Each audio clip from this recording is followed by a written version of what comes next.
All right, guys, so we're going to talk about plagiarism just to start off the semester on a not so fun note, but it's super important to learn how to avoid, to learn what it is, to set yourself up for success. Plagiarism can not only affect you in this class, but in every class in your academic career. But it can also, if you do something like that, when you're in the professional setting, once you're working, once you're out of school, then you could open yourself up to be sued. You can open yourself up to get fired, all that kind of stuff. So just Google Eminem and plagiarism and you'll see what I'm talking about. But let's get started. So plagiarism and how to avoid it.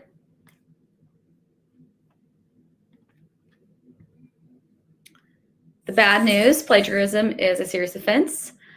Possible consequences of plagiarism can include a failing grade on a paper, failing grade for a class, a loss of student visa status if you are visiting here, or if you are visiting in another country. Like I said, it could also be getting fired from a job, going on your permanent record, getting kicked out of school, et cetera, et cetera. Plagiarism is avoidable if you understand what plagiarism is, you understand what a citation is, and if you look at your writing like your reader does.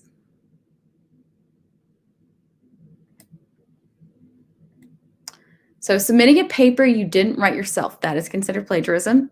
Everyone knows that's cheating. Copying from sources and pretending you wrote it yourself. We also know this is cheating.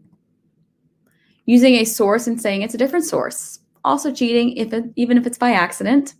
Also, if you are referencing a paper that you previously wrote, you would have to cite it. So technically, yes, you can plagiarize yourself.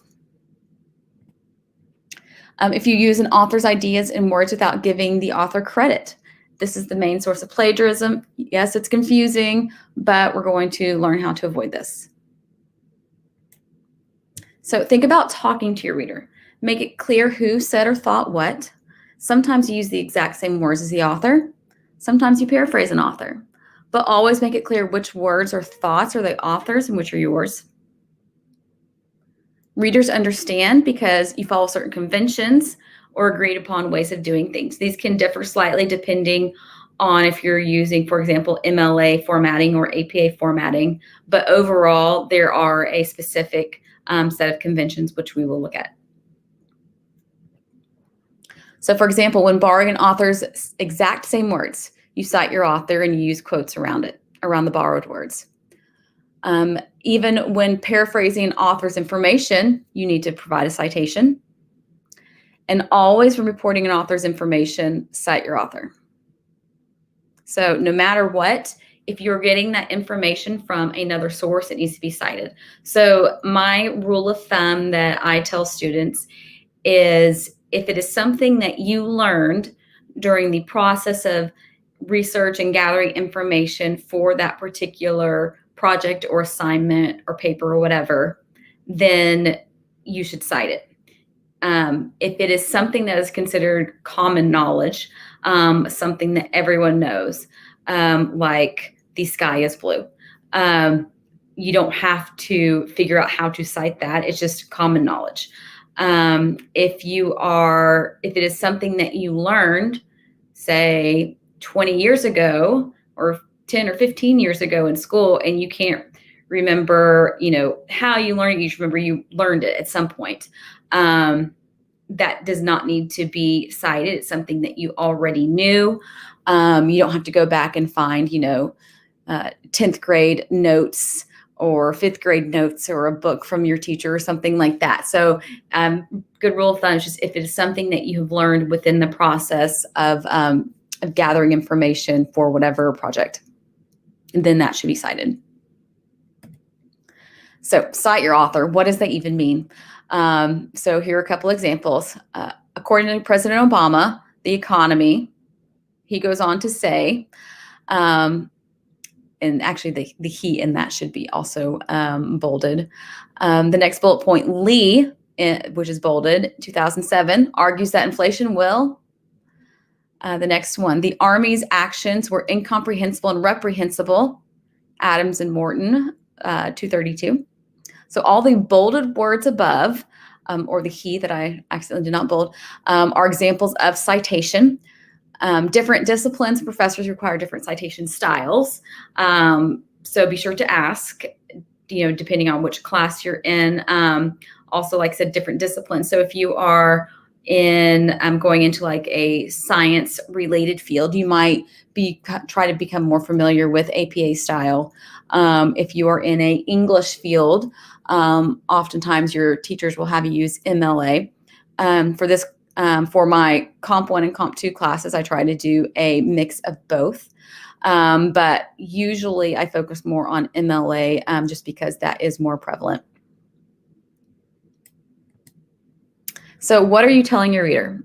So this chart goes with what the reader sees and what this means to the reader. So for example, if the reader sees the first one, citation with quotes, with quotation marks around it, that means to the reader, the passage is someone else's information in their exact words.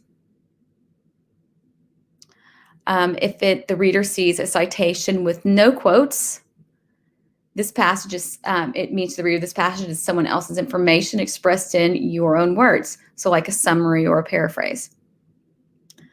If the reader sees no citation and no quotes, that tells the reader this is your own idea or interpretation expressed in your own words. So let's look at this example.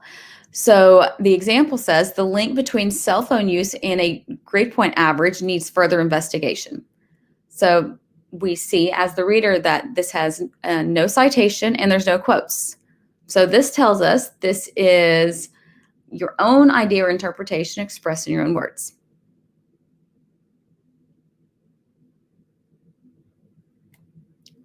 The next example, survey results found that cell phone use is, quote, negatively predictive of overall grade point average, end quote, and then it has the source name there.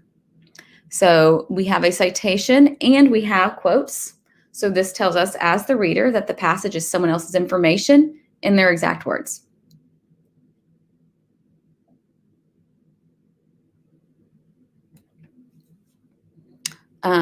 Here's another one. Survey results found that increased cell phone use corresponds to lower GPA, and then it has the author's name in parentheses. So the reader sees a citation, but with no quotes. So this tells us that this passage is someone else's information expressed in your own words. So it's like a summary or a paraphrase. So these are all examples of what are called in-text citations. So they are, it's a citation, but it is in the text, in the body of your paper or your essay or whatever. Now, if you have the, author here and it's in parentheses, that is called a parenthetical citation. And the parenthetical, that's the parentheses is the root word in there.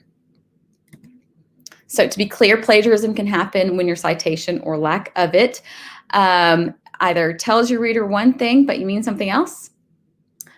For example, you paraphrase an author's words, but you don't cite the author. So you just told your reader that it's your idea, but in reality, it's your author's idea. And maybe you forgot or understood the convention, but it's still considered plagiarism. So is this plagiarism? So here is the excerpt from the Svinicki article. So survey results from 1,500 college students about their cell phone use found that increased use was negatively predictive of overall GPA. The student sentence is, Svinicki's research on cell phone use found that increased use was negatively predictive of overall GPA. So is that plagiarism? Yes.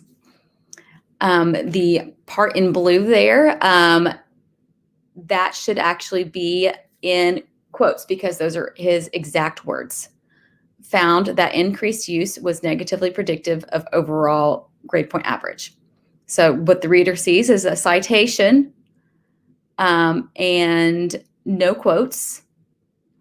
So that tells us that it is someone else's information, but it's summarized or paraphrased. But it's not summarized or paraphrased because it has a huge chunk of the sentence that should be in quotes.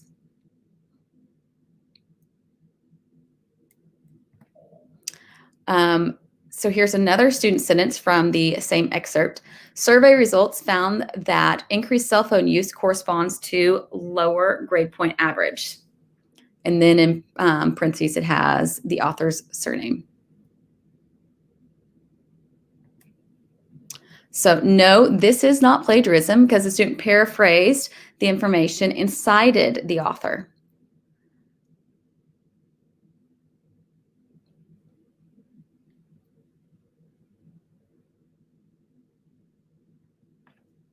So why does plagiarism even matter? Our education system values you being an independent thinking student. You need to be able to differentiate between authors' ideas and your own reaction to them. Professors value independent thinking even more when it draws upon research into the ideas of others. A citation shows that you did the research. It also shows that you're not making the stuff up, that you actually found this information somewhere versus just making up your own stuff. Our law stresses intellectual property rights. And also by citing an author's ideas, you respect ownership of work and ideas. So you are respecting not only your own ideas and your own values in your own work, but you're also respecting another person's work and ideas. So how to protect yourself. First, know what plagiarism is. Learn how to cite it, how to paraphrase, how to quote. Always ask a TA if you have one. Ask your professor. If there is a student writing center, you can always ask them for help. There are handbooks to teach citations, paraphrasing, and grammar, all that kind of stuff. I have information on my website. And if you need more information, always just let me know. I'm happy to help you. Additionally, if it is an accident, I am not going to just, oh, well, you failed the class, blah, blah, blah, or you failed the paper. I will show you what you need to do and how you need to do it. As a teacher, it is easy to see if it is purposeful or not. So